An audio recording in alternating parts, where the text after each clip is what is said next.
नमस्कार, मेरा नाम रोहित है और आपने देखना स्टार्ट कर दिया है परमार मीडिया लाइव।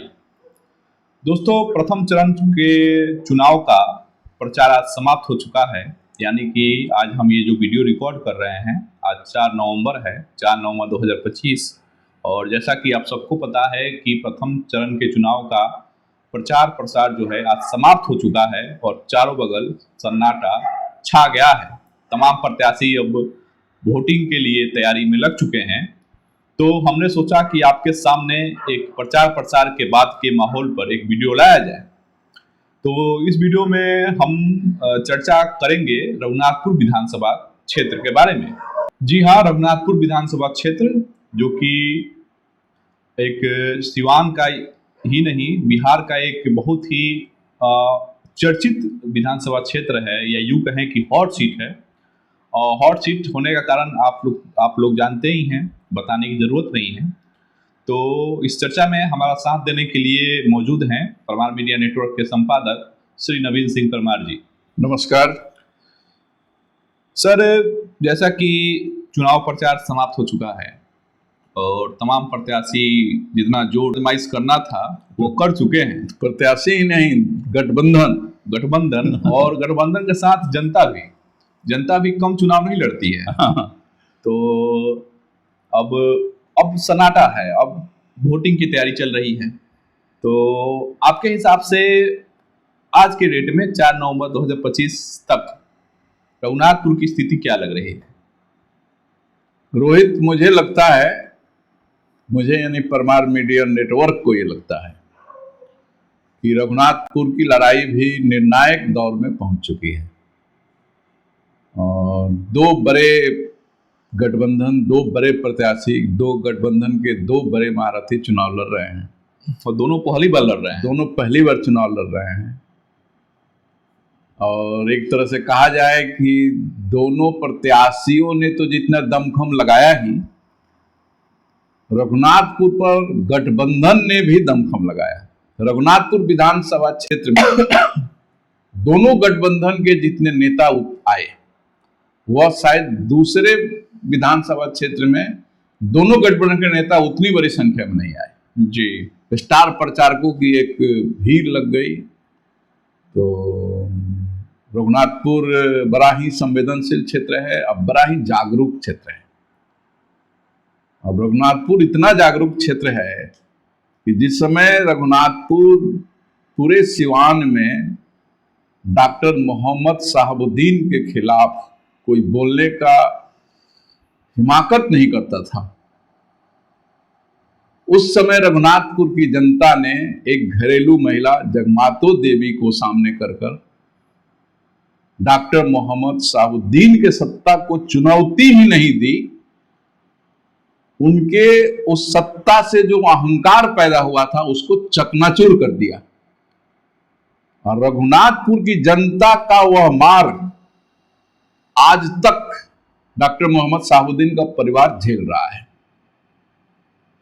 डाउनफॉल यूं कहें कि वहीं से जगमातो देवी के आगाज से, यानी रघुनाथपुर के ने जो शुरुआत किया, श्री गणेश किया, उसका परिणाम आज तक डॉक्टर मोहम्मद शहाबुद्दीन का परिवार झेल रहा है। तो रघुनाथपुर की जनता शायद इस बार भी मन बना चुकी है। और हमें लगता है, हो सकता है कि हमारा आकलन गलत साबित हो जाए, लेकिन हमें लगता है कि जदयू के प्रत्याशी विकास कुमार सिंह और जीसू सिंह ओसामा पर निर्णायक बढ़त बना लिए हैं। जैसा कि हम लोगों ने अपने पहले वीडियो में कहा था कि ओसामा आगे चल रहे हैं, उस समय का फैक्ट यही था। लेकिन आज जब चुनाव प्रचार समाप्ति की ओर है, कुछ ही घंटों में चुनाव प्रचार समाप्त हो जाएगा जब हम वीडियो रिकॉर्ड कर रहे हैं, और उसके कुछ घंटे में यह वीडियो रघुनाथपुर की जनता के सामने होगी। तो उस समय हम ये कह सकते हैं, कहने की स्थिति में हैं कि जीसू सिंह ने बढ़त बना ली है और ओसामा कहीं ना कहीं पिछड़ते नजर आ रहे हैं। सर, मैं बात बोलना चाहूँगा कि जब मैं अपने सोर्स से बात कर रहा था रघुनाथपुर के बारे में, तो एक बहुत ही विचित्र बात मुझे पता चली। क्या? पता मुझे ये चला कि जैसे सिवान विधानसभा क्षेत्र से अवध बिहारी चौधरी चुनाव लड़ रहे हैं और रघुनाथपुर विधानसभा क्षेत्र से ओसामा साहब चुनाव लड़ रहे हैं। देखने के लिए तो दोनों लोग साथ में हैं, दोनों लोग जहां भी जा रहे हैं साथ में हैं, एक दूसरे के विधानसभा में ये लगे हुए हैं। लेकिन अंदर खाने एक बात मुझे पता चली जो मैं अपने दर्शकों से शेयर करना चाहूंगा। ये जैसे कि सिवान विधानसभा में अवध बिहारी चौधरी को टिकट मिला है, तो यहाँ पे जो मुस्लिम कम्युनिटी के लोग हैं वो बहुत ज़्यादा संख्या में ये बोल रहे हैं कि हम अवध बिहारी चौधरी को वोट नहीं देंगे। ये मैं आज भी बात कर रहा था तो कुछ लोग जो मेरे साथी हैं उस समुदाय से ये लोग बोल रहे थे हम अवध बिहारी चौधरी को वोट नहीं देंगे। लेकिन यही मुस्लिम समुदाय के लोग रघुनाथपुर में जाके ओसामा साहब के लिए यादव समुदाय से वोट मांग रहे हैं। तो क्या ये गलत भी हो सकता हूं, मैं ये नहीं बोल रहा हूं कि ये पूरा सही बात है, लेकिन मुझे अपने सोर्सों से ये पता चला है कि मुस्लिम समुदाय के लोग अवध बिहारी चौधरी को वोट नहीं देना चाहते हैं, लेकिन वही मुस्लिम समुदाय के लोग रघुनाथपुर में चाहते हैं कि यादव समुदाय के लोग ओसामा साहब को वोट दें। तो क्या मेरा ये सोर्स सही आपको लग रहा है? नहीं रोहित, तुम्हारे पास सही जानकारी है। बहुत सारी बातें हैं, जनता सब समझती है, जनता सब जानती है।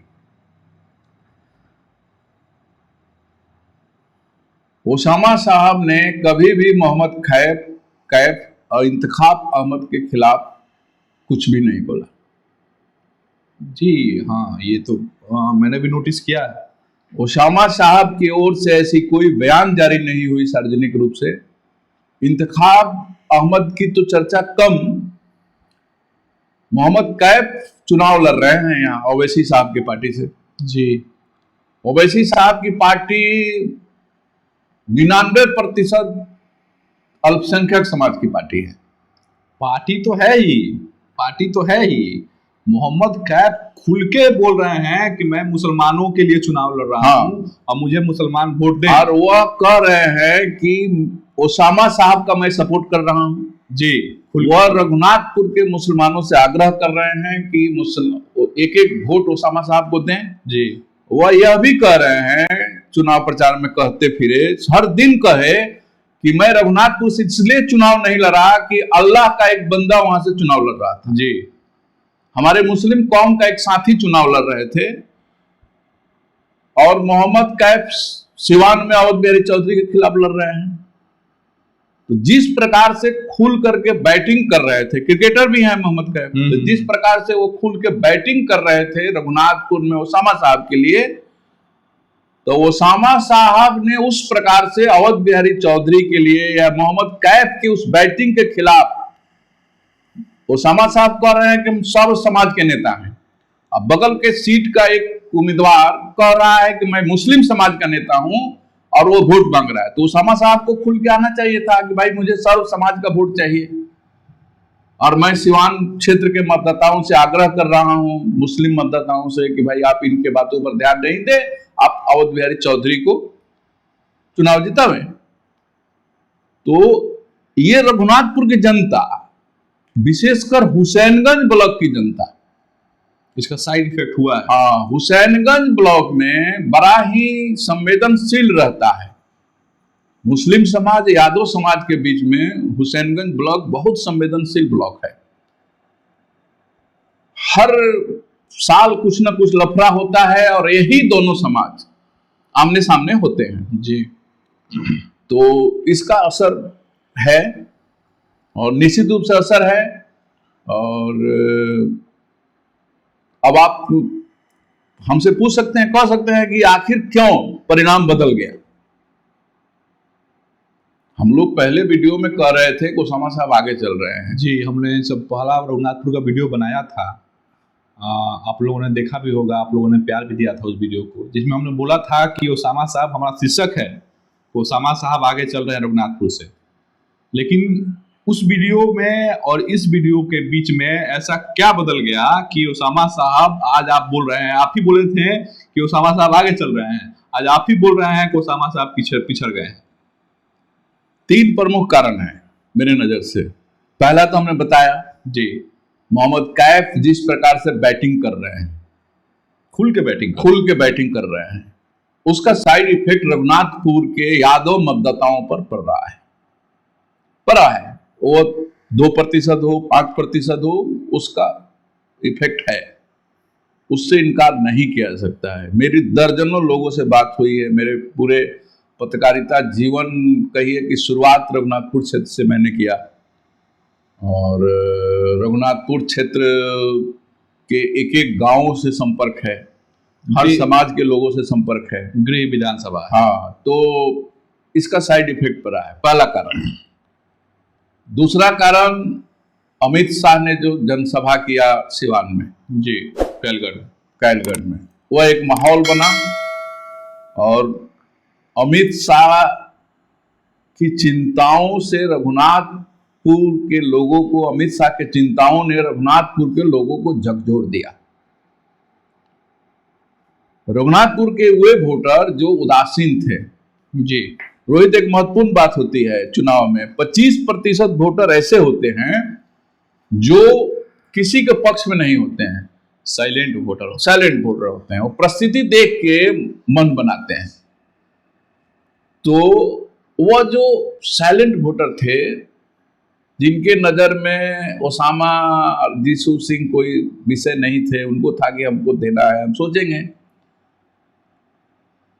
उसमें प्रबुद्ध लोग भी होते हैं। जी, अमित शाह ने जो चिंता व्यक्त किया, अमित शाह ने जिस प्रकार से ओसामा पर हमला बोला, उसके 2 इफेक्ट हुए, दोनों पक्ष में हुए। ओसामा महागठबंधन की तरफ भी हुआ और एनडीए की तरफ भी हुआ। जी, महागठबंधन के तरफ यह हुआ कि ओसामा साहब उस भाषण के तुरंत बाद नेशनल लेवल के चेहरा बन गए। जी, मीडिया ने ओसामा साहब को हाथों हाथ लिया। दूसरा इफेक्ट एनडीए कहिए या उन साइलेंट वोटरों पर पड़ा। लोगों को लगा कि देश का गृह मंत्री अगर इतना चिंतित है तो कुछ ना कुछ तो कारण है। यूं ही अमित शाह सरदार पटेल के बाद इस देश के सबसे मजबूत गृह मंत्री माने जाते हैं। जी, और अमित शाह ने अगर चिंता व्यक्त की है, अमित शाह ने भविष्य को लेकर के चिंता व्यक्त की है कि आप ऐसे लोगों को मत जीतने दीजिए, तो आम लोगों को लगा कि कहीं ना कहीं अमित शाह के बातों में दम है। इसका इफेक्ट हुआ, और वह जो साइलेंट वोटर थे ना, वो संगठित, वो सोचने लगे। उसके बाद आए उत्तर प्रदेश के मुख्यमंत्री योगी आदित्यनाथ। जी, योगी आदित्यनाथ ने ओसामा का नाम तो नहीं लिया, लेकिन इतना बड़ा हमला बोला, कहा कि अपराधी के खानदान को वोट नहीं देना है, खानदानी अपराधी को। फायर ब्रांड नेता हैं, हिंदू हृदय सम्राट हैं, उनके अपील का असर पड़ा भी। उसके बाद जो गलतियां हुई महागठबंधन के लोगों के द्वारा, उसका काफी असर पड़ा है साइलेंट वोटरों पर। जैसे कि उसके बाद महागठबंधन के लोग, रघुनाथपुर में जो महागठबंधन के नेता हैं, ओसामा साहब के सिपा सलार लोग, उन लोगों ने योगी आदित्यनाथ के खिलाफ अभद्र भाषाओं का प्रयोग शुरू कर दिया। अरे ये आम लोगों की बात छोड़ दीजिए, ये विधायक जी, हाँ, हरिशंकर यादव ने जो मंच से बोला, हरिशंकर यादव गांव-गांव में घूम करके जो लोगों बोला, तो महागठबंधन के जो लोग हैं, ओसामा साहब के सिपा सलार हैं जी, वो शायद भूल गए थे कि योगी आदित्यनाथ अमित शाह नहीं है। लोग मोदी को आप गाली दीजिएगा, लोग हंस के मुस्कुरा के चले जाएंगे। अमित शाह को आप गाली दीजिएगा तो हंस के मुस्कुरा के चले जाएंगे। योगी आदित्यनाथ गोरक्षा पीठ के पीठाधीश्वर हैं। मुख्यमंत्री वो बाद में हैं। मुख्यमंत्री बाद में है। एक सनातन धर्म में एक बड़ा नाम है योगी बड़ा आदित्यनाथ नाम है। का। और योगी आदित्यनाथ को जिस प्रकार से महागठबंधन के लोगों ने, ओसामा साहब के सिपा सलारों ने योगी आदित्यनाथ के खिलाफ अंड बंड बोलना शुरू किया, ये वो साइलेंट वोटर जो बाद में निर्णय करते हैं, उनको लगा कि अरे हमारे संत के खिलाफ इस प्रकार से बोला जा रहा है। जबकि उनसे तीखा हमला अमित शाह ने किया था। और उसके बाद राम जन्मभूमि के बारे में जो बातें आई, बचा खुचा जो कसर बाकी रह गया था वो अखिलेश यादव ने आके पूरा कर दिया। अखिलेश यादव उत्तर प्रदेश की राजनीति को लेकर के उस प्रकार से यहाँ खेल रहे थे। उनको लग रहा था कि उत्तर प्रदेश की हम जनसभा में बोल रहे हैं। और गोरखपुर के साथ रघुनाथपुर का बहुत ही प्यारा रिश्ता है। गोरखनाथ मंदिर के साथ बहुत ही प्यारा रिश्ता है जी।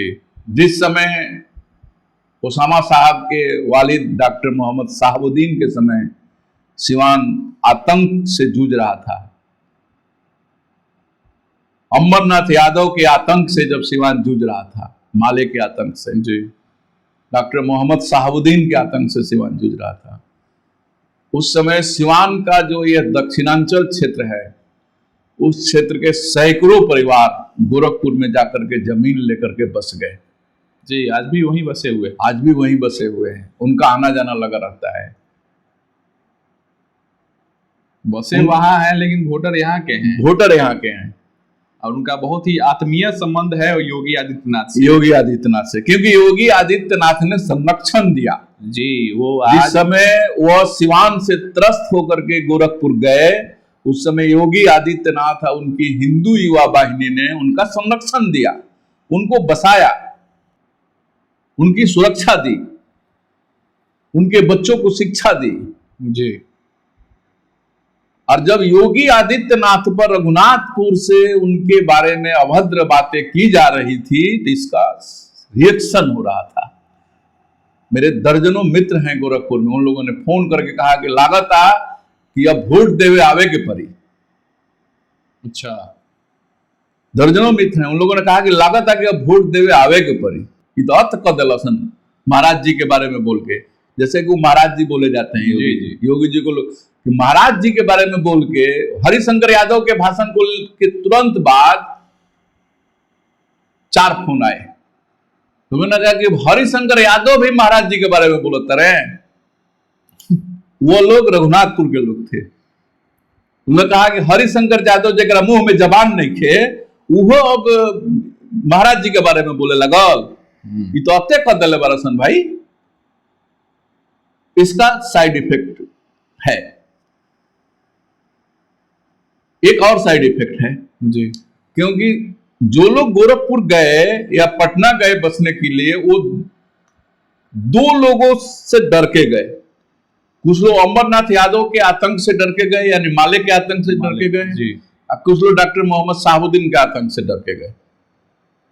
आज ये दोनों लोग एक मंच पर इकट्ठा हो गए हैं जी। अमरनाथ यादव ओसामा साहब के लिए वोट मांग रहे हैं, एक दूसरे के लिए वोट मांग रहे हैं।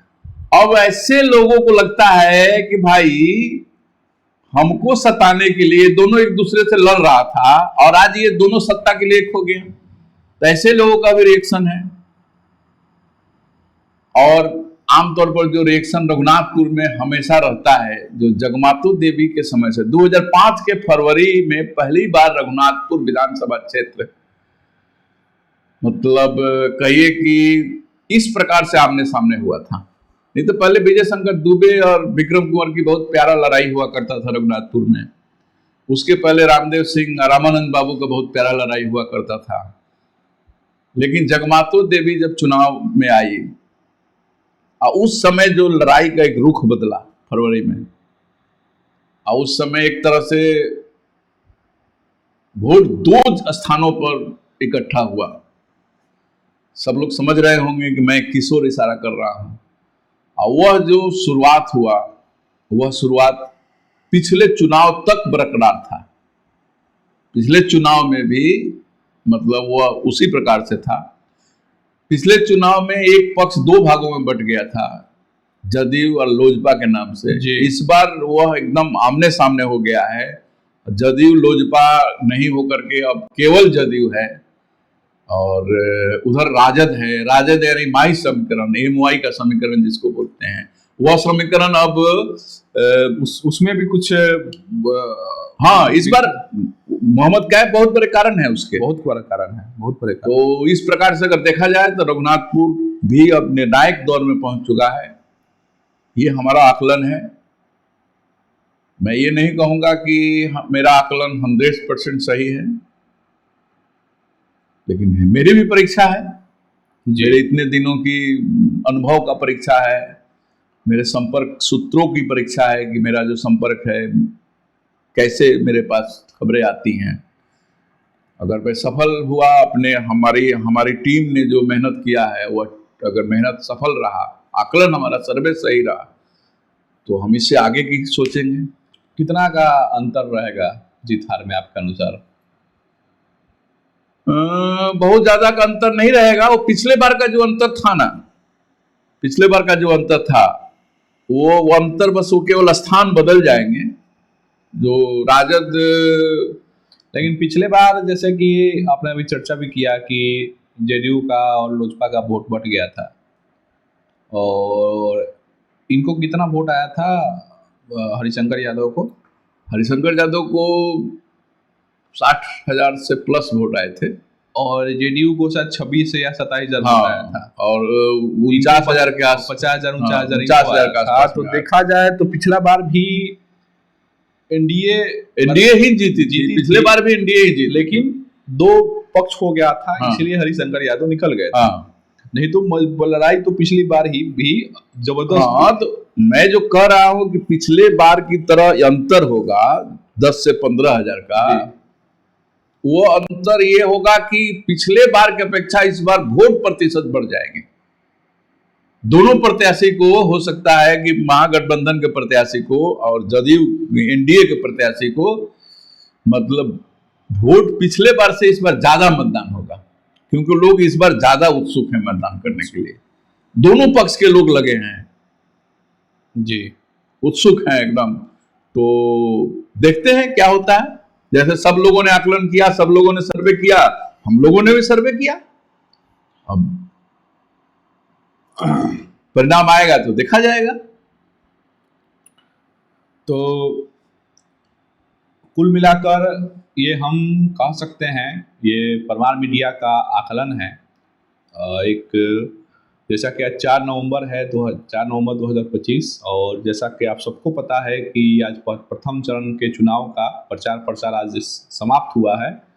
तो परमार मीडिया ने प्रचार प्रसार समाप्त होने के बाद एक अपने सोर्सों से बातचीत करके अपने जितने भी रघुनाथपुर में क्या वो हो सकता है, जितने भी पत्रकार हैं, जितने भी बुद्धिजीवी लोग हैं, और जितने भी नेता हैं दोनों गठबंधन के, हम एक गठबंधन का बात नहीं कर रहे हैं, तो हमने परमार मीडिया ने ये आकलन निकाला है कि आज के डेट के हिसाब से, अब फ्यूचर में क्या होगा, भविष्य में क्या होगा, ये तो हम नहीं जानते हैं, लेकिन आज के डेट के हिसाब से 4 नवंबर 2025 के हिसाब से रघुनाथपुर से जीसू सिंह यानी कि विकास कुमार सिंह आगे निकलते हुए दिखाई दे रहे हैं।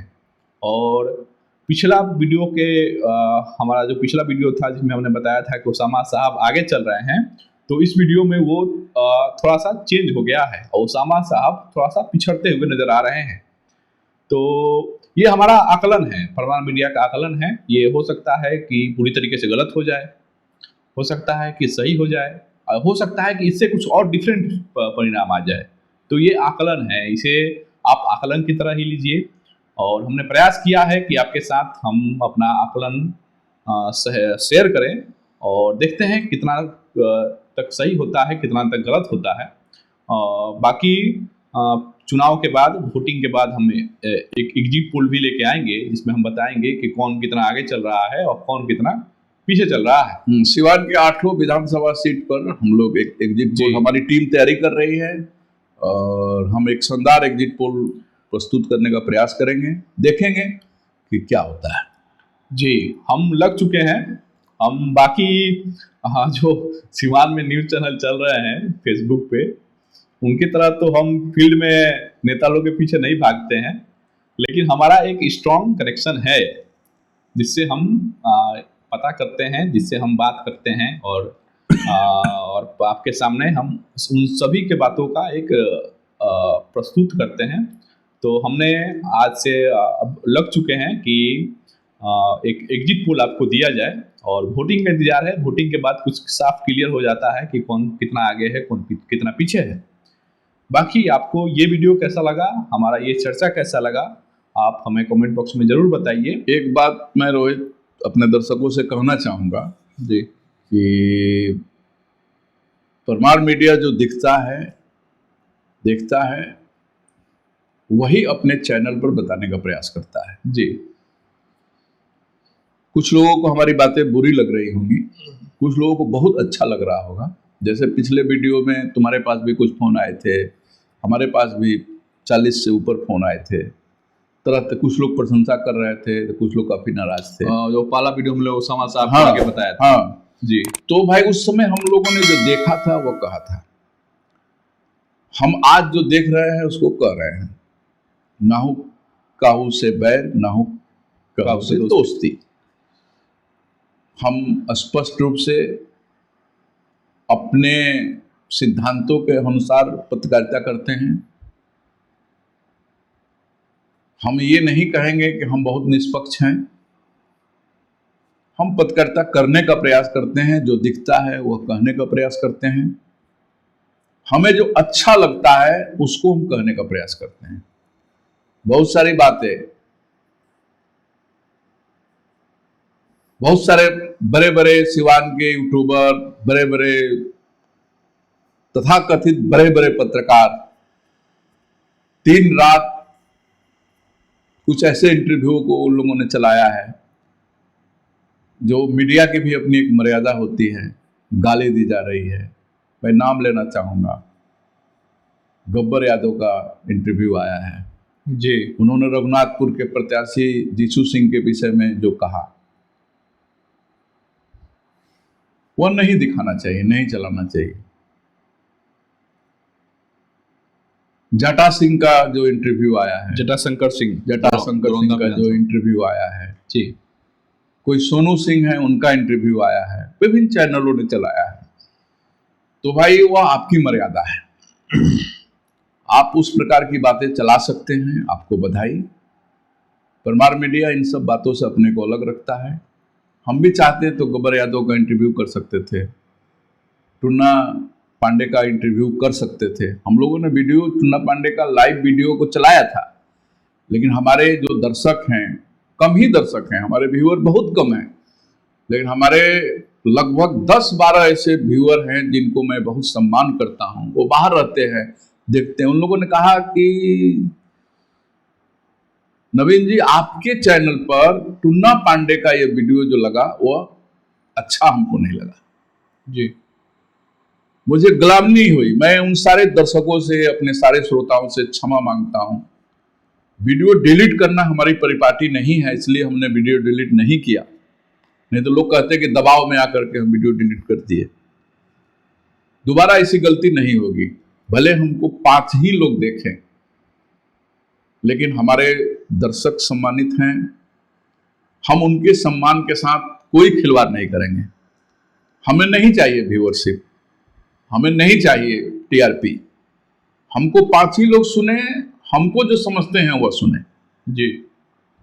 तो अभी चर्चा आई, मुझे लगा कि कहना चाहिए, क्योंकि रघुनाथपुर मेरा गृह क्षेत्र है।